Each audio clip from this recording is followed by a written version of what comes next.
Raveena Singh and welcome to my channel. Today let's talk about my mudroom/storage room. I live in a tropical country, so we don't really need a mudroom as we have a shoe cabinet and an umbrella stand at the entrance. So this mudroom has become our storage room. It is a long room, so in order to get the most of it, I have once again had to think vertically. I did find the most perfect storage system from IKEA. It's the Elgot series. It fits exactly into half the width of the room, and it leaves me just enough space to open a ladder in there. It is a bit tricky as our fuse box is in there as well, right in the center of the wall, but we have worked around it and managed to store a lot of stuff that would have otherwise been homeless. Tip number 1 is every home needs a storage space. We always have these items that are needed from time to time, but yet we cannot do away with them because we do need them. So we need a permanent home for these things. Otherwise, what's going to happen is every time you clean your hotspot, you're going to find yourself pushing these items from one place to another. However, even if you do have a permanent space for these things, you need to detox regularly. I detox every 4 months. Anything that is not a treasure, a tool, or a seasonal display item should be given away to charity so it can be a blessing to someone else. Tip number 2 is to use storage bins, baskets, and boxes that come in neutral colors or light colors. They should all match because it gives it a more pulled together look. What I have used here are boxes from IKEA. I will leave the link below for you to see which series they come from. And I really like these boxes because they come with a lid and therefore they don't collect dust. My tip 3 is to keep like items together. On the first shelf, I have all my gift wrapping items. On the next shelf, I have my scrapbooking supplies. Before I go on to the other shelves, let's just go through what I have on both these shelves first. In the first box, I have my gift paper bags. I personally do not like to use store bags which have their logo or their name on it. I prefer to use fresh paper bags which I buy in bulk and in different sizes for use with my gifts. In front of this, I have attached a room fragrance. Well, this is actually a car fragrance from Bath and Body Works, but it suits my purpose here because it keeps the room smelling fresh. In the next box, I have my gift boxes. Often when I have little trinkets and things that do not come in boxes, I prefer to put them into a small box with some paper and then into the bags. I have boxes for gifts. I have crystal cut jars which I use for candies and a few other assortment to go with my different gifts. Now in this box I have the actual gifts itself.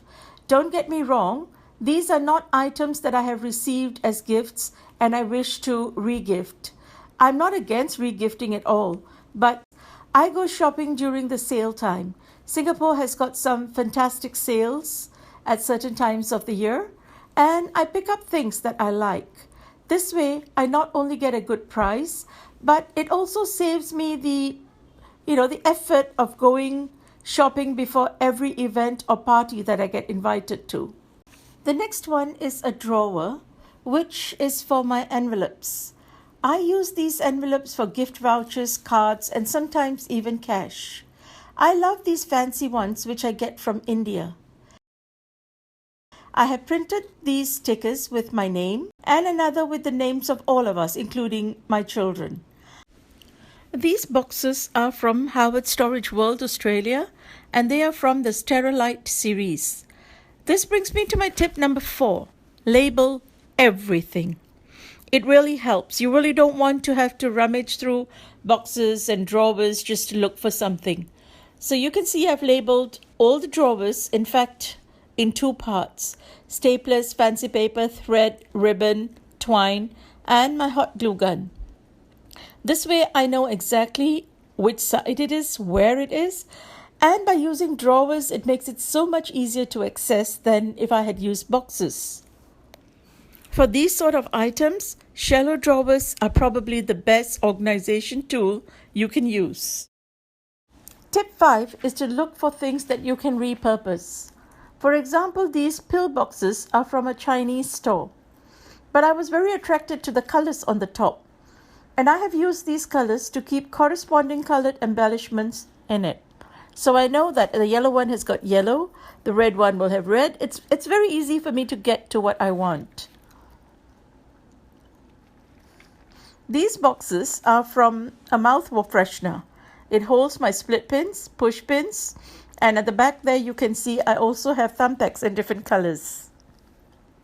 And here are more supplies that I keep for my scrapbooking and my gift wrapping. You find some stencils, some stick-on phrases, and that sort of thing. So let's talk about these boxes.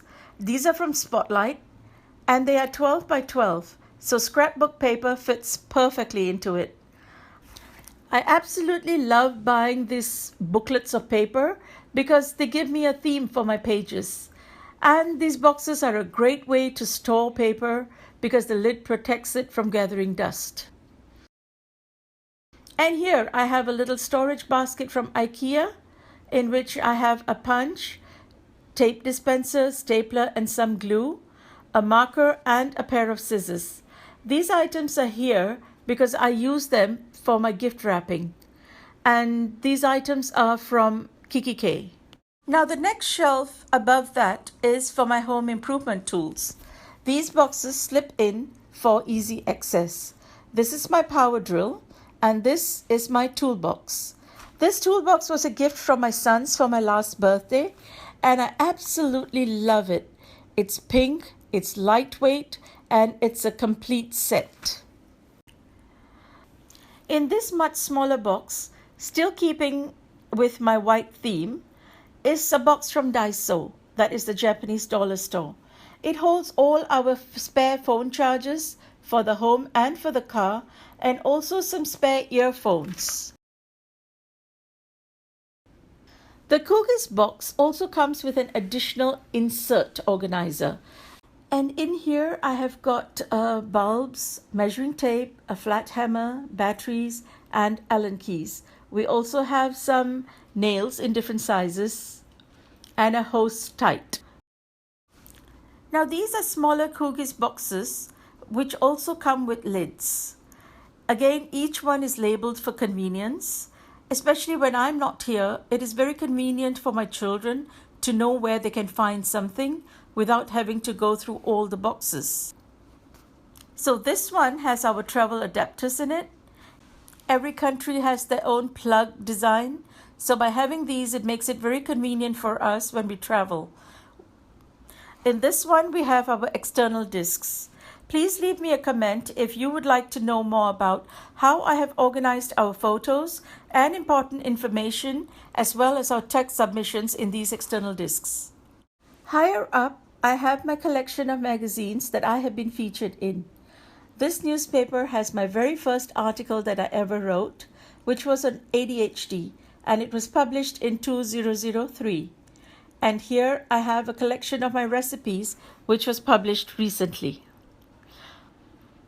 Now moving on to the bottom, I have two flat storage boxes which contain my glassware.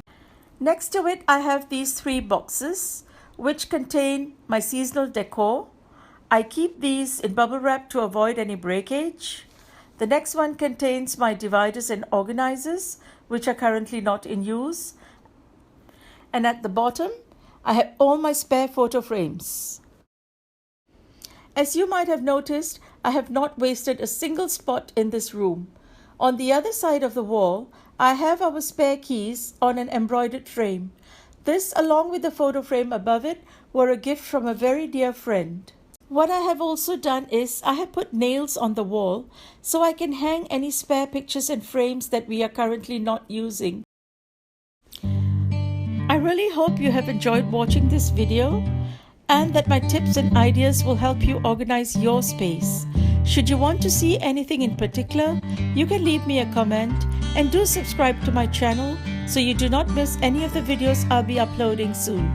Thanks for watching, and until we meet again,